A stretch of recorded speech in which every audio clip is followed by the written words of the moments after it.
2024 সালের 5ই আগস্ট আওয়ামী লীগ সরকার পতনের পর জঙ্গল সলিমপুরের অন্যতম নিয়ন্ত্রণকারী আলোচিত শীর্ষ সন্ত্রাসী রোকন মেম্বার 50 লক্ষ টাকা চাঁদা দাবি করে আলীনগরের বহুমুখী সমবায় সমিতি ও ইয়াসিনের কাছে মূলত সে অর্থ না দেওয়াতেই রক্তক্ষয়ী সংঘাতের মাধ্যমে আলোচনায় আসে জঙ্গল সলিমপুর।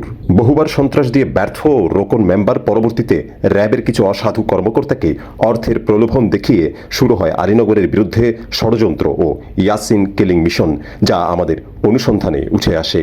তারই ধারাবাহিকতায় ও রোকন মেম্বারের পরিকল্পনার অংশ হিসেবে গত 2025 সালের 30 জানুয়ারির সেদিনের একটি বিশেষ সিসিটিভি ফুটেজ আমাদের অনুসন্ধানী টিমের হাতে আসে।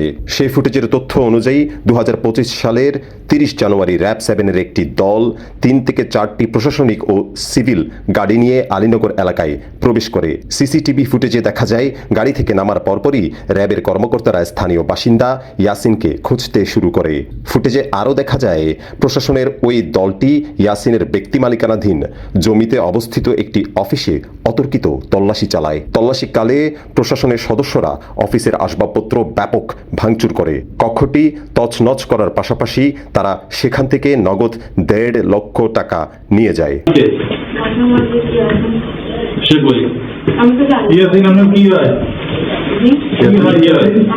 উল্লেখ্য, ঘটনাটি ধামাচাপা দেওয়ার উদ্দেশ্যে এবং এই এলাকায় তাদের উপস্থিতি তথ্য গোপন করতে ভবনের সিসিটিভি ক্যামেরার ডিবিআর খুলে নিয়ে যায় ওই দলটি। তবে আশেপাশের অন্যান্য ফুটেজের মাধ্যমে বিষয়টি প্রকাশ্যে আসে। ইয়াসিনের অফিসে লুটপাট ও ভাঙচুর শেষে ফেরার পথে র্যাব সদস্যরা পার্শ্ববর্তী এক ইট বালি ব্যবসায়ীর দোকানে একই কায়দায় প্রবেশ করেন। অভিযোগ উঠেছে সেখানে তল্লাশির নামে মালামাল তছনছ ও লুটপাটের চেষ্টা চালানো হয়। বিষয়টি টের পেয়ে দ্রুত স্থানীয় বাসিন্দারা সেখানে জড়ো হতে থাকেন। পরে পরিস্থিতি ক্রমেই উত্তপ্ত হয়ে উঠলে র্যাব সদস্যরা ঘটনাস্থল ত্যাগের প্রস্তুতি নেয়। ঠিক সে মুহূর্তে স্থানীয় বাসিন্দারা জঙ্গল সলিমপুরের আলোচিত শীর্ষ সন্ত্রাসী রোকন মেম্বারের অন্যতম ক্যাডার সোর্স জয়নালকে তাদের গাড়িতে দেখতে পায়। তখন স্থানীয় বাসিন্দা প্রশাসনকে প্রশ্ন করতে থাকে, রাষ্ট্রীয় বাহিনীর সাথে শীর্ষ সন্ত্রাসীর ক্যাডার কি করছে? বাংলাদেশের আইন অনুযায়ী র্যাব আইন 2012 তথ্য মতে অভিযানে বেসামরিক ব্যক্তিকে সঙ্গী করা সম্পূর্ণ বেআইনি। ঘটনার পর ভুক্তভোগী ইয়াসিন তৎকালীন কোম্পানি কমান্ডার CPC 3 র্যাব 7-এর সাদিকুল ইসলাম বরাবর একটি আইনগত নোটিশ প্রেরণ করেন। নোটিশে তিনি জানতে চান কি কারণ, কার নির্দেশে র্যাব সদস্যরা তার অফিসে প্রবেশ করে এই ধরনের কর্মকাণ্ড করেছে। সেদিন র্যাবের সাথে কার কি ঝামেলা হয়েছে সে বিষয়ে ইয়াসিন সম্পূর্ণ অবগত নন। 30 জানুয়ারি 2025 ঘটনার দিন ইয়াসিন চট্টগ্রাম আদালত ভবনে অবস্থান করছিলেন, যা সেখানকার সিসিটিভি ফুটেজে সংরক্ষিত আছে। তা সত্ত্বেও সেই ঘটনাকে কেন্দ্র করে ইয়াসিনকে মামলার প্রধান আসামি করা হয়েছে।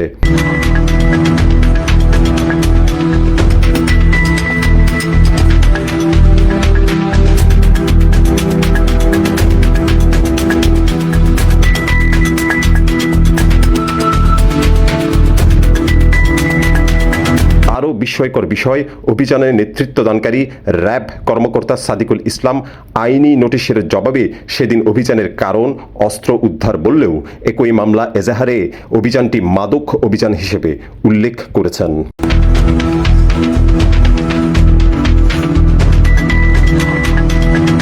এদিকে গত 4 সেপ্টেম্বর 2025 ভোরে প্রায় 600 রোকন বাহিনী অস্ত্রধারী সন্ত্রাসী আলীনগরে হামলা চালিয়ে মোহাম্মদ ইয়াসিনকে হত্যার চেষ্টা করে বলে অভিযোগ ওঠে। এতে এলাকায় আতঙ্কও ছড়িয়ে পড়ে। 7 তারিখ আনারে লোকের অস্ত্র দিছে ইয়াসিন মিয়ারে মারি বেলা ফাটাই বেলা এখানে। তোরা দিনে আসিলি? আসিলাম। কতজন আসিলি? আসিলাম 1-1.5 দিকে। তোর নাম কি? নাদিম। তোর বাপের নাম? নিরাম্মা। আর আলমুদ্দিন আর কোন আছিল? না, এখানে আমি আর সুরুজ আছি। তুই আর সুরুজ আলমুদ্দিন আর কেউ আছিল? আপনার 1-1.5 ফয়েন করতে নেছে এখানে এগুলা এই দিক থেকে মেম্বার পাঠাইছে। এদের কাছে মাল আছিল? পাঠাইছে, এদের কাছে আছিল 4-5টা।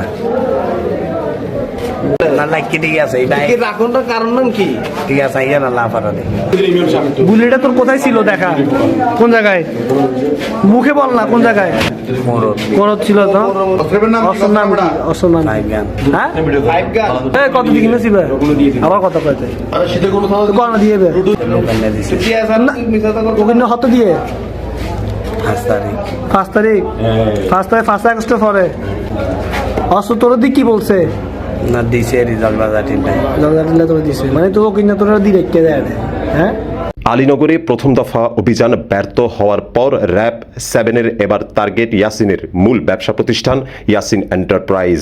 অনুসন্ধানে আরও জানা যায় চট্টগ্রাম পলিটেকনিক্যাল মোড়ে অবস্থিত ইয়াসিন এন্টারপ্রাইজ নামের একটি ব্যবসা প্রতিষ্ঠানে গত 2025 সালে 7ই সেপ্টেম্বর র্যাব 7-এর একটি দল অভিযান চালায়। প্রত্যক্ষদর্শীদের ভাষ্যমতে র্যাব সদস্যরা সেদিন প্রকাশ্যে অবৈধ অস্ত্র হাতে নিয়ে অফিস করেন, যা সিসিটিভি ফুটেজে স্পষ্ট, এবং ইয়াসিনকে খুঁজতে থাকে। তাদের মূল উদ্দেশ্য ছিল ইয়াসিনকে অফিস কক্ষে হত্যা অথবা তাকে গুম করে ফেলা। তবে ঘটনার দিন সে উপস্থিত না থাকায় আবারও তাদের পরিকল্পনা ভেস্তে যায়। টার্গেট ব্যক্তিকে না পেয়ে র্যাব সদস্যরা পরবর্তীতে অস্ত্র হাতে ঘটনাস্থল ত্যাগ করে। আমি র্যাব সদস্যদেরকে, যাদেরকে আমরা সহযোগিতা করি, তাদের সাথে যোগাযোগ করেছি।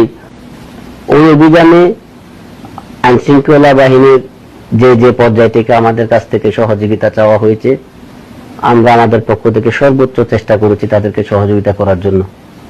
সেটা র্যাবের পক্ষ থেকে হোক, সেটা আর্মির পক্ষ থেকে হোক, সেটা পুলিশের পক্ষ থেকে হোক, সমস্ত বাহিনী যারা ইন্ডিভিজুয়ালি আমাদের সাথে যোগাযোগ করেছেন, আমরা চেষ্টা করেছি যে তাদেরকে আমরা সহযোগিতা করে অত্র এলাকাতে আইন শৃঙ্খলার সুশাসন যাতে প্রতিষ্ঠিত হয়।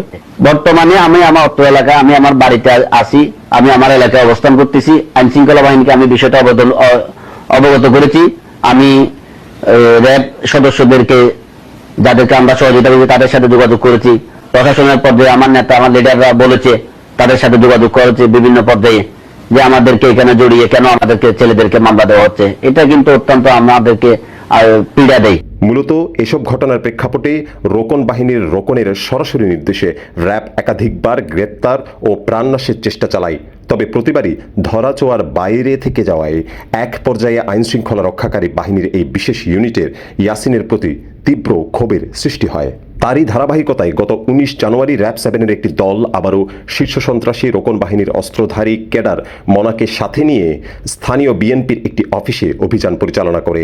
জাতীয়তাবাদী দল বিএনপির চট্টগ্রাম সীতাকুণ্ড দাবরাবাদ ছিন্নমূলের বিএনপির অফিস উদ্বোধনকালীন সময়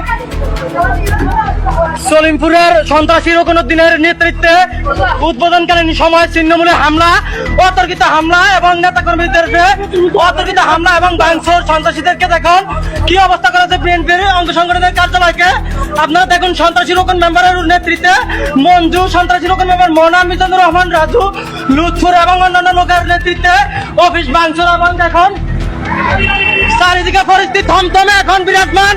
সেখানে স্থানীয় বিএনপির কিছু নেতৃবৃন্দের সাথে র্যাবের সঙ্গে সংঘর্ষ হয় এবং এতে এক র্যাব সদস্য নিহত হন। এখানে একটা বিএনপির একটা সমাবেশ ছিল, পার্টি উদ্বোধনের বিষয় ছিল, এখানে জ্বর হয়েছিল। সেখানে পরে জানতে পারলাম যে র্যাবের কিছু সদস্য তথ্য সংগ্রহ করতে গিয়েছিল, হয়তো বা মেবি, যেটা আমরা জানি। তারপর ওখানে কি ঘটনা ঘটে আমরা বলতে পারবো না, তদন্ত সবাইকে বলা যাবে না। এখান থেকে যখন ওনাদেরকে উদ্ধার করেছি তখন ওনারা সকলেই জীবিত ছিলেন। হাসপাতালে নেওয়ার পর একজন মারা গেছে। এটা আসলে খুবই দুঃখজনক। তবে আমাদের পক্ষ থেকে সর্বোচ্চ চেষ্টা করা হচ্ছে পরিস্থিতি শান্ত রাখার জন্য।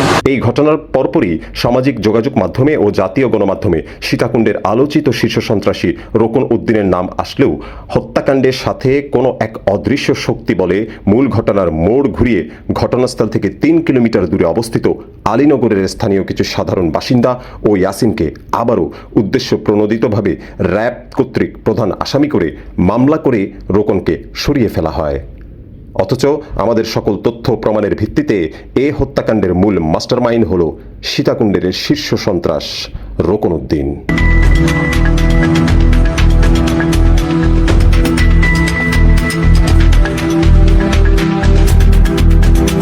ডেস্ক রিপোর্ট, খবরের চট্টগ্রাম।